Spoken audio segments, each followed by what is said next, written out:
coral absorbing your dreams.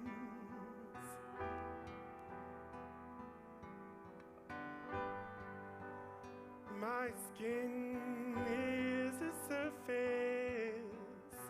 to push to extremes.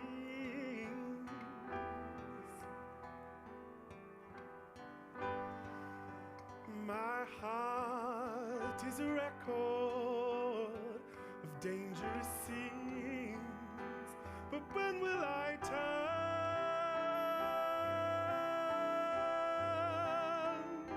and cut the world?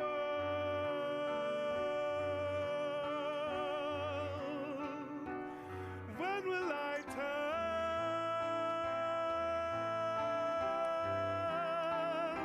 and cut the world?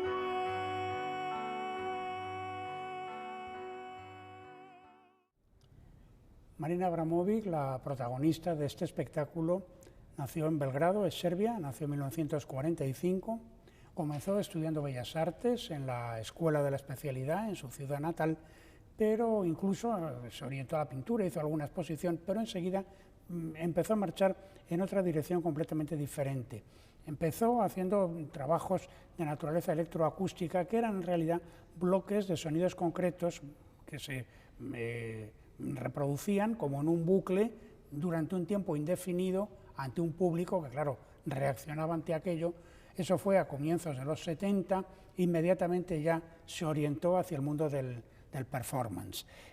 Una performance es un hecho, es un acto que en principio carece de contenido y de intención y de función simbólica. Es un hecho en sí mismo que provoca o no la reacción de un grupo de espectadores. Entonces, digamos que este tipo de hechos, este tipo de actuaciones, su precedente más antiguo, más arcaico, serían las manifestaciones que hacían en el Cabaret Voltaire por los artistas que pertenecían al grupo de Dada, también los primeros surrealistas. En fin, son manifestaciones en las que, por así decir, el propio ejecutante es el propio objeto artístico, no hay distinción entre una cosa y la otra, no hay distinción entre el hecho y la actitud vital y el hecho artístico, digamos, y en definitiva de lo que se trata es de, denunciar el arte en tanto que manufactura de objetos para reivindicar el arte en tanto que proceso. Un proceso, como podríamos decir ahora, interactivo. En fin, es un tipo de planteamiento clarísimamente antihumanista y absolutamente efímero, porque claro, una performance pues no se puede repetir, se hace una vez y aunque en otra ocasión se haga lo mismo, el resultado será inevitablemente por completo disímil, por completo diferente.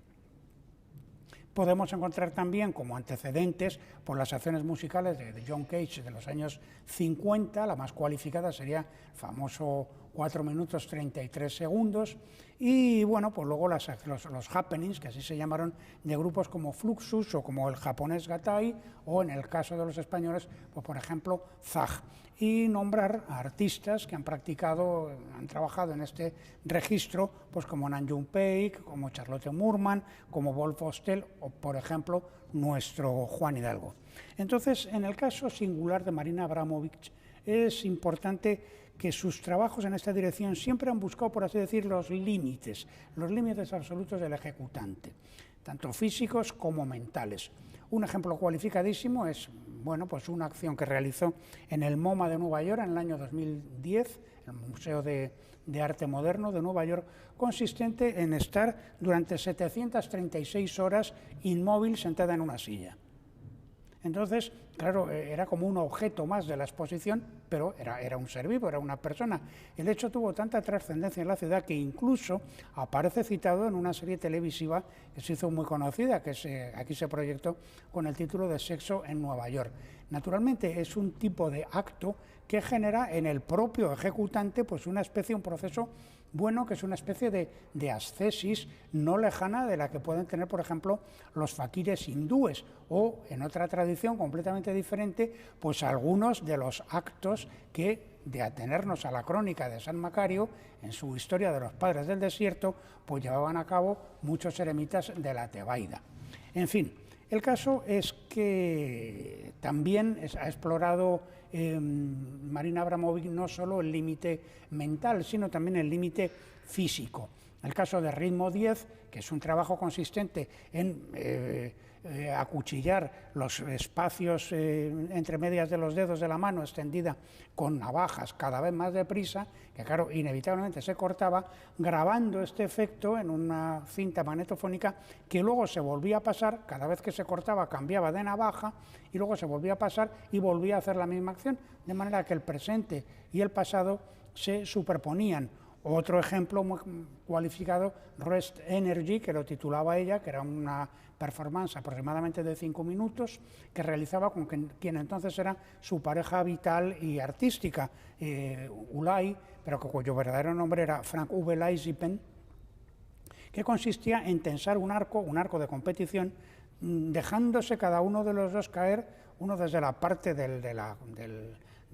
cable y otro de la parte del arco, y con una flecha que estaba dirigida hacia el corazón de Marina Abramovic, dejándose caer, extendiendo cada vez más el arco con el peligro de que la flecha se disparase, y entonces con unos micrófonos de contacto que recogían el ritmo cardíaco de cada uno de los dos, que luego se amplificaba y era escuchado por los asistentes.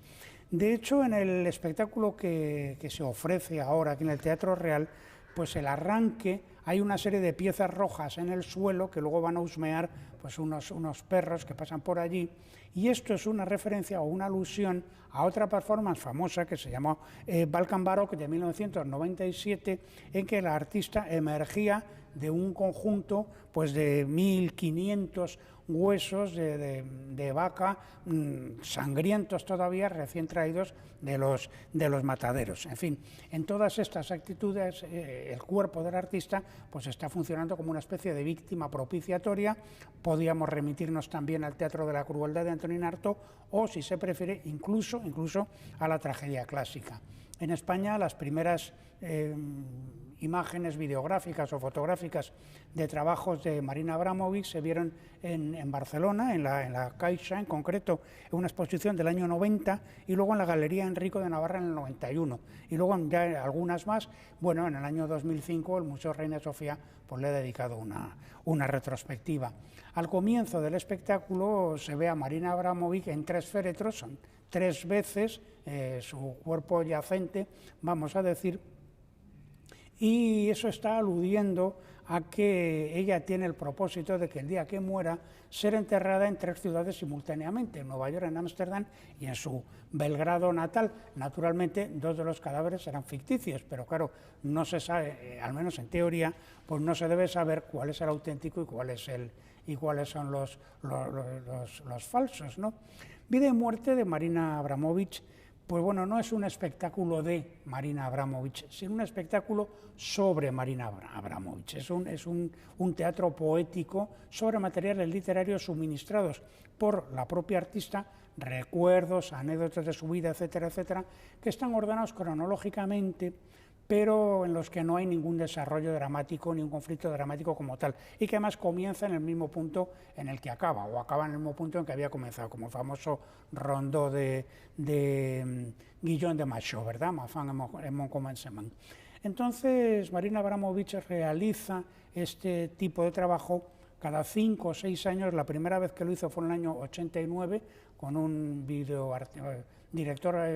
escénico y videoartista que se llamaba Charles Atlas, y lo viene repitiendo con material literario que ella proporciona a los, vamos a decir, coautores del espectáculo, y que ellos mismos seleccionan, ordenan como estiman oportuno y construyen a partir, por tanto, de esa autoría, de ese material literario proporcionado por ella.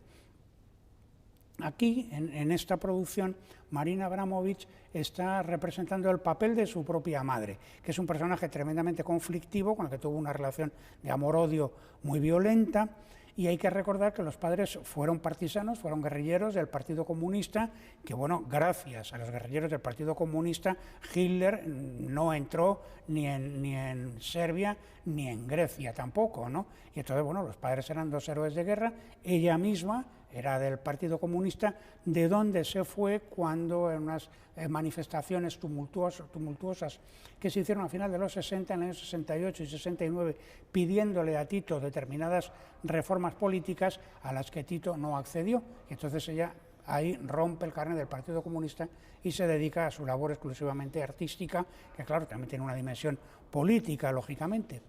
Los otros autores del espectáculo pues son, lógicamente, el director escénico Bob Wilson, sobradamente conocido en España y desde luego en Madrid, donde ha representado, hace muy poco se ha visto un excelente Pelléas et Mélisande de Debussy, donde hizo también Osud de Janacek y de Corvo Branco de Philip Glass. También había hecho una producción de Einstein on the Beach años atrás, también en Madrid. Luego Anthony conocido como Anthony and the Johnsons, su grupo que se llama Anthony Hegarty, que actuó en Madrid en el año 2006 en un espectáculo que se llamaba Turning y que era pues una especie de manifiesto de la transexualidad. Él ha escrito además canciones para artistas muy conocidos como Björk, como Lou Reed, como Laurie Anderson, y bueno, pues tiene una voz más o menos desencarnada, aguda, que en su momento pues fue muy original en el mundo del pop. Y luego que también hay que citar a Svetlana Spajic, que es una artista serbia que es un poco, tiene el mismo papel que en su momento tuvo Marta Sebestyén en Hungría. Es decir, una cantante de conservatorio, pero que luego se empezó a interesar por las formas del canto popular, del canto folclórico de su tierra y concretamente, bueno, pues formó su grupo con el que se dedica a investigar y a interpretar pues música folclórica, música de tradición oral. También habría que añadir el nombre de William Basinski, que bueno, suministra pues una serie de elementos de tipo electroacústico que puntúan la representación. Este espectáculo de tipo poético, de tipo biográfico, carece, por supuesto, del menor naturalismo. Es una puesta en escena muy estilizada, en que a los actores se les trata casi como figuras de guiñol, ¿verdad?